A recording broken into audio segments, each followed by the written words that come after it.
ಇದ್ದೀನಿ. So usually ನಾವು ಅದೇ ಶಾರ್ಟ್ ಫಿಲಮ್ಸ್ ಮಾಡ್ತಾ ಇರೋ ಟೀಮು. ಸೊ ನೀವು ಅವಾಗ್ಲಿಂದ ಕೇಳ್ತಾ ಇದ್ರಿ ಅಮೃತಾಂಜನ್ ಟೈಟ್ಲ್ ಯಾಕೆ ಅಂದರೆ, ಸೊ ಯಾವುದೇ ಸಿನಿಮಾ ಆದ್ರೂ ಒಂದು ಇನ್ವಿಟೇಷನ್ ಬೇಕು, ಒಂದು ಬೆಸ್ಟ್ ಟ್ರೈಲರ್ ಇರಬೇಕು, ಒಂದು ಸಾಂಗ್ಸ್ ಏನೋ. ಸೊ ನಮಗಿದ್ದು ಬೆಸ್ಟ್ ರೆಕಗ್ನೇಷನ್ ಅಂದ್ರೆ ಎಲ್ಲೇ ಹೋದ್ರು ಅಮೃತಾಂಜನ್ ಟೀಮ್ ಅಂತಾನೆ ಮಾತಾಡ್ಸಿ. ಇಂಡಿವಿಜುವಲ್ ಆಗಿ ಸುಧಾಕರ್ ಅಂತನೋ ಇಲ್ಲ ಪಾಯಲ್ ಅಂತನೋ ಗೌರವ್ ಅಂತನೋ ಮಾತಾಡ್ಸೋದ್ಕಿಂತ ಜಾಸ್ತಿ ನೀವು ಅಮೃತಾಂಜನ್ ಶಾರ್ಟ್ ಫಿಲ್ಮ್ ಟೀಮ್ ಅವರಲ್ವಾ ಅಂತಾನೆ ಮಾತಾಡ್ಸೋದು. ಸೊ ಆ ಟೈಟ್ಲ್ ಇಟ್ಕೊಂಡು ಬಂದ್ರೆ ನಮ್ಗೊಂದು ಪ್ಲಸ್ ಆಗ್ಬೋದು ಅನ್ನೋ ಒಂದೇ ಒಂದು ರೀಸನ್ಗೆ ಅಮೃತಾಂಜನ್ ಅಂತ ನಾವು ಟೈಟ್ಲು ತಗೊಂಡ್ ಮಾಡ್ಕೊಂಡಿದ್ದು. ಅದು NOC ಸಿಗದೆ ಇರೋ ರೀಸನ್ಗೋಸ್ಕರ ಅದನ್ನ ಸ್ವಲ್ಪ ಚೇಂಜಸ್ ಮಾಡ್ಕೊಂಡಿದೀವಿ. ಅದು ಬಿಟ್ರೆ ಅವಾಗ್ಲೇ ನೀವು ಕೇಳ್ದಂಗೆ ಶಾರ್ಟ್ ಫಿಲಮ್ ಜಸ್ಟ್ ಒಂದು ಕಾಮಿಡಿ ಪಂಚಸ್ ಮೇಲೆ ಒಂದು 10 ಮಿನಿಟ್ಸ್ ಇಲ್ಲ 12 ಮಿನಿಟ್ಸ್ ಡ್ಯೂರೇಷನ್ ಅಲ್ಲಿ ಮುಗ್ದೋಗೋದು. ಬಟ್ ಒಂದು ಸಿನಿಮಾ ಅಂತ ಬಂದಾಗ ಅದಕ್ಕೆ ಒಂದು ಎಮೋಷನ್ಸ್ ಇರಬೇಕು, ಬೇರೆ ಬೇರೆ ರೀತಿಯ ಎಲ್ಲಾ ತರ ಸೀನ್ಸ್ ಕೊಡ್ಬೇಕು. ಸೊ ನಮ್ಮ ಅಮೃತಾಂಜನ್ ಸಿನಿಮಾದಲ್ಲಿ ಒಂದು ಕಾಮಿಡಿ ಜೊತೆಯಲ್ಲಿ ಒಂದು ಫಾದರ್ ಸೆಂಟಿಮೆಂಟ್ ಆಗ್ಬೋದು, ಒಂದು ಚಿಕ್ಕ ಲವ್ ಸ್ಟೋರಿ ಆಗ್ಬೋದು, ಒಂದು ಫ್ರೆಂಡ್ಶಿಪ್ ಬಗ್ಗೆ ಆಗ್ಬೋದು, ಇದನ್ನೆಲ್ಲ ಬೇಸ್ ಮಾಡಿ ಓವರ್ ಆಲ್ ಒಂದು ಸಿನಿಮಾ ಥಿಯೇಟ್ರಿಕಲ್ ಎಕ್ಸ್ಪೀರಿಯನ್ಸ್ಗೆ ಏನೇನು ಬೇಕೋ ಅಷ್ಟನ್ನು ಪ್ಲೇಸ್ ಮಾಡಿ ಒಂದು ಸಿನಿಮಾ ಮಾಡಿದೀವಿ.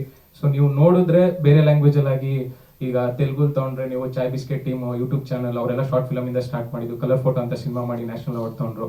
ಅದು ಬಿಟ್ರೆ ತಮಿಳಿಗೆ ಬಂದ್ರೆ ನೀವು ಪ್ರದೀಪ್ ರಂಗರಾಜನ್ ಕೇಳಿರ್ತೀರ ಇವಾಗ. ಸೊ ಮೋಸ್ಟ್ ಟ್ರೆಂಡಿಂಗ್ ಆಕ್ಟರ್ ಅಲ್ಲಿ ಅವರು ಅಷ್ಟೇ ಆಪ್ ಲಾಕ್ ಅಂತ ಒಂದು ಶಾರ್ಟ್ ಫಿಲಮ್ ಮಾಡಿದ್ದು, ಅದನ್ನೇ ಅವರು ಲವ್ ಟುಡೇ ಅಂತ ಸಿನಿಮಾ ಮಾಡಿದ್ದು. ಸೊ ಅಲ್ಲೆಲ್ಲ ಶಾರ್ಟ್ ಫಿಲಮ್ಸ್ ಇಂದ ಬಂದು ದೊಡ್ಡ ಮಟ್ಟಕ್ಕೆ ಇವತ್ತು ಸಿನಿಮಾದಲ್ಲಿ ಹೆಸರು ಮಾಡ್ತಾ ಇದ್ದಾರೆ. ಸೊ ನಾವು ಸಿನಿಮಾ ಕನ್ಸ್ ಕಟ್ಕೊಂಡೇ ಬಂದಿದ್ದು, ಬಟ್ ನಮ್ಗೆ ಅವಕಾಶಗಳು ಕಮ್ಮಿ ಇದ್ರಿಂದ ಶಾರ್ಟ್ ಫಿಲಮ್ಸ್ ಥ್ರೂ ನಮ್ಮ ಬೆಸ್ಟ್ ಏನು ಮಾಡ್ಬೋದು ಅದನ್ನ ಮಾಡಿ ನಾವು ಪ್ರೂವ್ ಮಾಡ್ಕೊಂಡು ಈಗ ಅದನ್ನ ಸಿನಿಮಾ ಮಾಡಿದೀವಿ. ಸೊ ಹೋಪ್ ನಾನು ಏನ್ ರಿಕ್ವೆಸ್ಟ್ ಮಾಡ್ಕೊಂತೀನಿ ಅಂದ್ರೆ, ಈ ಸಿನಿಮಾ ನಾವು ಸೋಲ್ತೀವೋ ಗೆಲ್ತೀವೋ, ಬಟ್ ಇಲ್ಲಿ ಒಂದು 10-15 ಜನ ಈ ಸಿನಿಮಾದಿಂದ ನಿಮ್ಗೆ ಬೆಸ್ಟ್ ಒಂದಷ್ಟು ಒಳ್ಳೆ ಆಕ್ಟರ್ಸ್ ಸಿಗ್ತಾರೆ, ಒಂದಷ್ಟು ಒಳ್ಳೆ ಟೆಕ್ನಿಷಿಯನ್ಸ್ ಸಿಗ್ತಾರೆ. ಇನ್ನು 10-15 ವರ್ಷ, ಒಂದು 20 ವರ್ಷ ಕನ್ನಡ ಇಂಡಸ್ಟ್ರಿಲಿ ಉಳ್ಕೊಳ್ಳೋ ಅಂತ ಟೆಕ್ನಿಷಿಯನ್ಸ್ ಆರ್ಟಿಸ್ಟ್ಗಳು ಸಿಗ್ತಾರೆ. ಸೊ ಅದ ಅಷ್ಟಂದ್ರೂ ಕಾನ್ಫಿಡೆಂಟ್ ಆಗಿ ಹೇಳ್ಬೋದು. ಇವಾಗ ಸುಮನ್ ಸರ್ ಇರ್ಬೋದು, ಜಸ್ಟ್ ಕ್ಯಾಮ್ರಾಮನ್ ಎಲ್ಲ, ಇವರು ಡೈರೆಕ್ಟರ್, ಇವ್ರ ಶಾರ್ಟ್ ಫಿಲಮ್ಸ್ ಕೂಡ 10 ಮಿಲಿಯನ್ 20 ಮಿಲಿಯನ್ ನೋಡಿದೆ.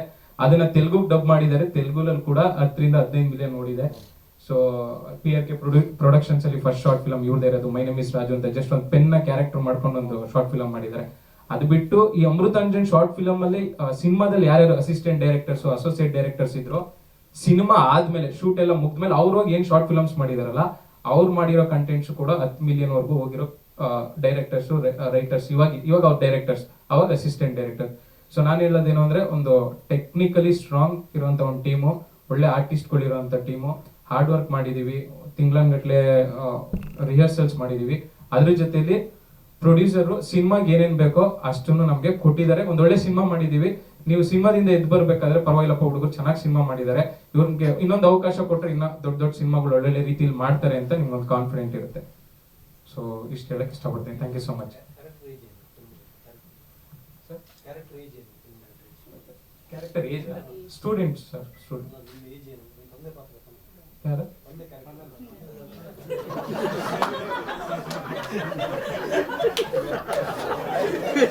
ಕೇಳಿದ್ದು ಕ್ವಶನ್ ಯಾರಿಗೆ ತಂದೆ ಅಂತ, ತಂದೆ ಮಗನ ರಿಲೇಶನ್ಶಿಪ್ ಬಗ್ಗೆ ಕೇಳಿದ್ರಲ್ಲ, ಯಾರಿಗೆ ತಂದೆ ನವೀನ್ ಪಡಿಗ ಚೆನ್ನಾಗಿ ಮಾತಾಡಿದ್ರು ಸರ್. ಅದೇ ಅವ್ರು ಸ್ವಲ್ಪ ನರ್ವಸ್ ಆಗ್ಬಿಟ್ಟಾರೆ, ಸೊ ಅದಕ್ಕೆ ಅದನ್ನ ಕ್ಲಿಯರ್ ಮಾಡಿ. ಸುಧಾಕರ್ ಅವರೇ, ಸಿನಿಮಾ ಮಾಡ್ಲಿ ಅಂತ ತುಂಬಾ ಜನ ಕಾಯ್ತಾ ಇದ್ರು ರಿವ್ಯೂ ಮಾಡೋದಕ್ಕೆ. ಇಲ್ಲ ಮಾಡ್ಲಿ ಮೇಡಮ್, ಅವರು ಮನಸ್ಸಿಂದ ಆಚೆ ಬಂದ್ಮೇಲೆ ಸುಧಾಕರ್ಗೆ ಆಕ್ಟಿಂಗ್ ಬರುತ್ತೋ ಬರಲ್ವೋ ಅಂತ ಅವ್ರು ಹೇಳಿ, ಅವರು ಮಾಡಿಲ್ಲ ಅಂದ್ರೆ ಇನ್ನೊಂದ್ ಸ್ವಲ್ಪ ಪ್ರಿಪರೇಷನ್ಸ್ ಮಾಡ್ಕೊಂಡು ನೆಕ್ಸ್ಟ್ ಸಿನಿಮಾದಲ್ಲಿ ಬೆಟರ್ ಆಗಿ ಮಾಡ್ತೀನಿ. ಮನಸ್ಸಿಂದ ಅಂತ ಹೇಳಿದ್ರಿ ನೀವು, ನಾನು ಮನಸ್ಸಿಂದ ಹೇಳಿ, ಅದು ಬೇಡ ಇವಾಗ ಅದ್ರ ಬಗ್ಗೆ ಮಾತಾಡೋಣ. ಹೇಳಿ, ನೀವು ಒಂದು ಸಿನಿಮಾನ ರಿವ್ಯೂ ಮಾಡಿದೀರಾ, ಸೊ ಈಗ ನೀವೇ ಈ ಸಿನಿಮಾ ಮೇಡಮ್, ನಾನು ಇಂಡಿವಿಜುವಲ್ ಆಗಿ ನಿಮ್ ಜೊತೆ ಯಾವತ್ತಾದ್ರೂ ಇಂಟರ್ವ್ಯೂ ಮಾಡಿದಾಗ ಅದು ನನ್ನ ಪರ್ಸನಲ್ ಥಿಂಗ್. ನಾನು ಇಂಡಿವಿಜುವಲ್ ಆಗಿ ಮಾಡಿರೋದು ಅದು. ಸಿನಿಮಾ ಮಾಡಿದಾದ್ಮೇಲೆ ಪರ್ಸನಲ್ ಥಿಂಗ್ ಆಗಲ್ಲ. ಓಕೆ ನಾನು ಇಂಡಿವಿಜುವಲ್ ಆಗಿ ಕೇಳಿ ಆಯ್ತು. ಇಂಡಿವಿಜುವಲ್ ಆಗಿ ನಿಮ್ಗೆ ಯಾವಾಗಾದ್ರೂ ಇಂಟರ್ವ್ಯೂನೋ ಇಲ್ಲ ಅಂದ್ರೆ ಒನ್ ಕಾನ್ವರ್ಸೇಷನ್ ನೀವು ಕೇಳಿದಾಗ ಅದ್ರ ಬಗ್ಗೆ ಡೆಫಿನೆಟ್ಲಿ ಆನ್ಸರ್ ಮಾಡ್ತೀನಿ. ಏನು ಹಿಂದೆ ಮುಂದೆ ಹೇಳಲ್ಲ. ಬಟ್ ಇದು ಒಂದು ಸಿನಿಮಾ, ಇಡೀ ಫುಲ್ ಟೀಮ್ದು ಹೇಳೋದೇನ್ ಬೇಕಾಗಿಲ್ಲ. ನಾವೇನ್ ಹೇಳ್ತಿಲ್ಲ, ಇದು ನಿಮ್ ಸಿನಿಮಾ, ನೀವು ಸಿನಿಮಾ ಮಾಡ್ತಿದ್ದೀರಾ ಅಂದಾಗ ಒಂದು ವರ್ಗ ಕಾಯ್ಕೊಂಡು ಕೂತಿದೆ, ಹೇಗ್ ಮಾಡಿರ್ತಾನೆ ಸುಧಾಕರ ಅಂತ ನಾವು ನೋಡೋಣ. ಇಲ್ಲ, ನಮ್ಗೆ ಇಷ್ಟಪಡೋ ಒಂದು ವರ್ಗನೂ ಇದೆ ಬಿಡಿ ಮೇಡಮ್, ಅವ್ರು ನೋಡ್ತಾರೆ. ಓಕೆ, ನೋಡ್ಬೋದು, ಬಟ್ ಇನ್ನೊಂದು ವರ್ಗ ಹೇಗ್ ಮಾಡಿರ್ತಾರೆ ನೋಡೋದು, ಅದು ಮೈನ್ ಇಂಪಾರ್ಟೆಂಟ್ ಆಗುತ್ತೆ. ಸೊ ಅದನ್ನ ಫೇಸ್ ಮಾಡಕ್ಕೆ ಯಾವ ತರ ಸಿದ್ಧ ಆಗಿದ್ದೀರಾ ಅಂತ. ಎರಡು ವರ್ಗದವರು ಬೇಡ ಸಿನಿಮಾ ಸಕ್ಸಸ್ ಆಗುತ್ತೆ ನಿಮ್ಮ ವ್ಯೂ ಅಲ್ಲಿ ಹೇಳಿ. ನೋಡ್ಲಿ ಮೇಡಮ್, ನೋಡ್ಬಿಟ್ಟು ಅವ್ರು ಕೊಡ್ಲಿ ರಿವ್ಯೂ. ನೀವೇ ರಿವ್ಯೂ ಮಾಡ್ತೀರಾ ನಿಮ್ ಸಿನಿಮಾನ? ನೀವೇ ರಿವ್ಯೂ ಮಾಡ್ತೀರಾ ನಿಮ್ ಸಿನಿಮಾ? ರಿವ್ಯೂ ಏನ್ ಮಾಡೋದು? ನಮ್ ಸಿನಿಮಾ ಹೆಂಗ್ ರಿವ್ಯೂ ಮಾಡಕ್ಕಾಗತ್ತೆ? ಗೊತ್ತಾಗುತ್ತಲ್ಲ ಸರ್, ಬೇರೆ ಸಿನಿಮಾಗಳನ್ನ ರಿವ್ಯೂ ಅದೇ ಬೇರೆ ನಮಗ್ ಮಾಡಿದ್ರೆ ತಾನೇ ರಿವ್ಯೂ. ಹೌದು, ನೀವು ನಿಮ್ ಸಿನಿಮಾ ರಿವ್ಯೂ ಮಾಡ್ಕೋಬಹುದು. ಕೂತ್ ನೋಡಿದಾಗ ಇಲ್ಲ ಇದು ಚೆನ್ನಾಗಿಲ್ಲ ಅದು ಚೆನ್ನಾಗಿಲ್ಲ ಅಂತ ಹೇಳ್ಬೋದು. ಸರಿ ಮೇಡಮ್, ಆಯ್ತು, ಸಿನಿಮಾ ರಿಲೀಸ್ ಆದ್ಮೇಲೆ ಮಾತಾಡೋಣ, ರಿವ್ಯೂನು ಮಾಡ್ತೀನಿ. ಖಂಡಿತ ಮಾಡಿ ಸರ್, ನೀವು ನಿಲ್ಲಿಸ್ಬಿಟ್ಟಿದ್ದೀರಲ್ಲ ಅದಕ್ಕೆ ಹೇಳ್ತೀನಿ ನಿಮ್ಮನ್ನು ಮಾಡಿ ಅಂತ. ನಿಲ್ಸೋ ತರ ಮಾಡಿದೀರಾ. ನಾವು ಮಾಡಿಲ್ಲ ಸರ್, ಕಂಟಿನ್ಯೂ. MRP